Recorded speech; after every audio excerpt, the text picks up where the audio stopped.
Hello there, this is Ms. Cooper with a tutorial on how to use ebony pencils. So ebony pencils are the ones that look like this. We use Prismacolor ones in our class. And the nice thing about them is they get very, very dark, so you can get those super dark values when you're shading.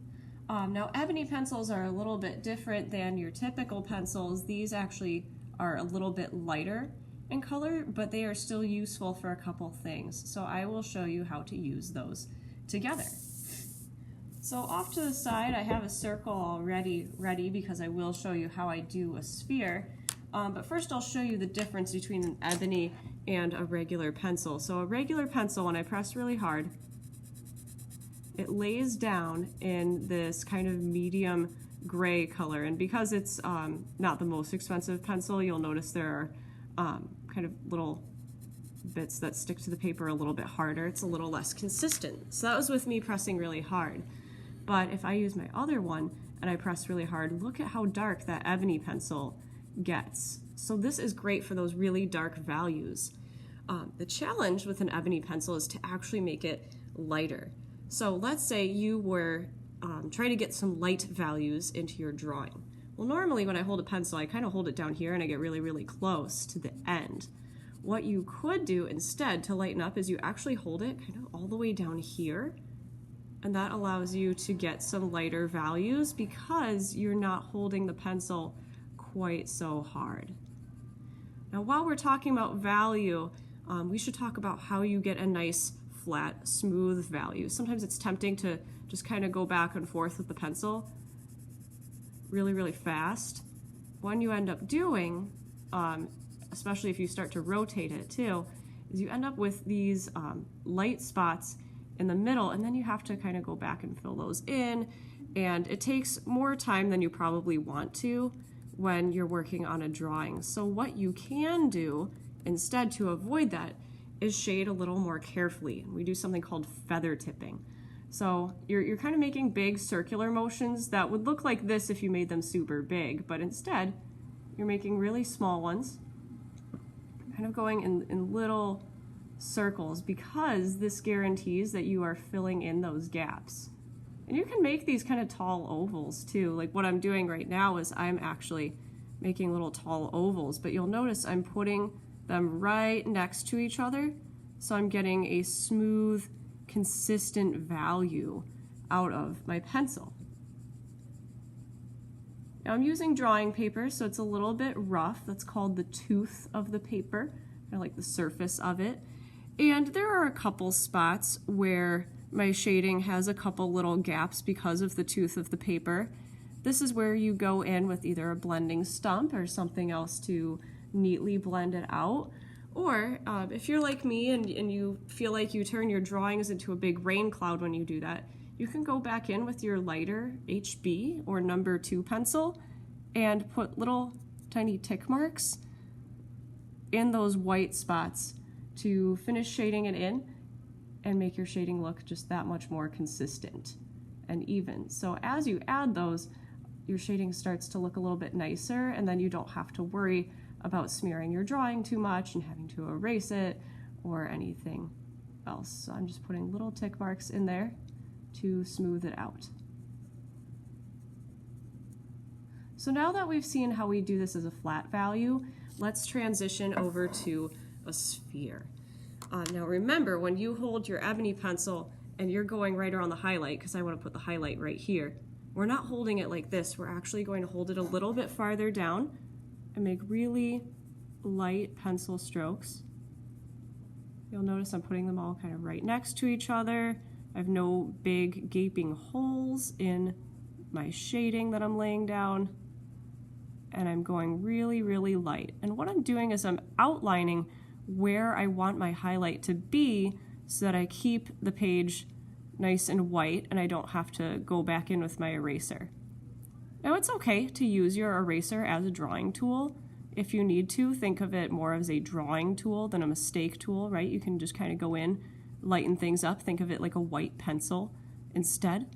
But you can save a couple steps by just shading lighter in the first place. So I've kind of outlined that area. I've kept my shading fairly consistent. There are a couple places that I'll want to go back and fill in a little bit. But what I want to do before I get to the rest of my sphere and I start pressing hard is while I'm still in my light mode, I'm going to put just a couple small little tick marks in to start blending that area into my highlight. So I'm going to very lightly hold my pencil, lightly blend in that area. This is the part that will probably take the longest on yours because you have to be so careful about how you do it, and it's totally fine to take your time on this part. Some people like to switch pencils at this point too because this does draw pretty dark. If you want to switch to a lighter pencil at this point to help finish blending things in, you always could. That's a terrific idea if you'd like to try that. So I'm going to keep blending this in a little bit. It looks a little better in person than on camera. I'll do a little bit more blending and fill in the tooth of the paper, make it look really, really smooth and even with my lighter pencil. It'll darken it a little bit, but it will make it a little bit smoother. So I already planned for that by drawing nice and light with my Ebony pencil. Now this is an area that I would go in with the eraser and think of the eraser as a drawing tool, so I can lighten that part up. For now, I'll keep going.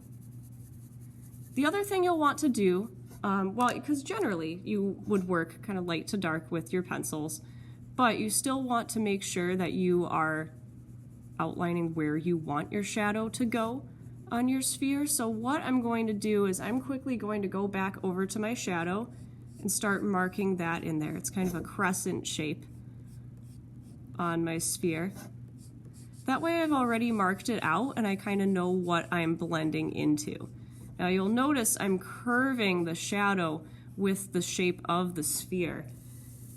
I made an example of, this is what I should see, right? I should see a curved shadow because this is a round object. A lot of people kind of think that their sphere should look like this, but you actually want to curve your shadow around the edges and curve your highlight because this is a round object, not a flat object. So this is what I normally see, but this isn't it. Like, don't do this one. This is what I'm looking for. So, saving some room for my reflected light, I have my core shadow and I can start blending out from here using those circular motions when I draw. And because my pencil's getting dull, I can cover a lot of the paper. I can go a little faster. I'm going to rotate mine just a little bit.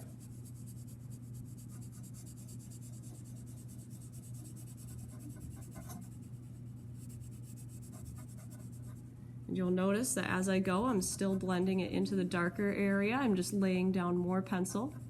Remember, it's always easy to add more pencil, but it is hard to take it away completely. So I'm just going nice and slow, building up my value, taking my time. So I will leave you with that for now. I don't think you really need to watch me finish the whole thing. I'll leave you with that. So remember that when you finish, you want your sphere to have a curved shadow, and you want to transition very smoothly from your light values to your dark values. Make sure you're curving them, and remember you can always take your light pencil and fill in those little gaps that you end up having in your shading so that you don't smear your drawing into a rain cloud. I'll leave you with this final example to look at if you'd like to take a screenshot. With that, thanks for watching. Thanks for listening.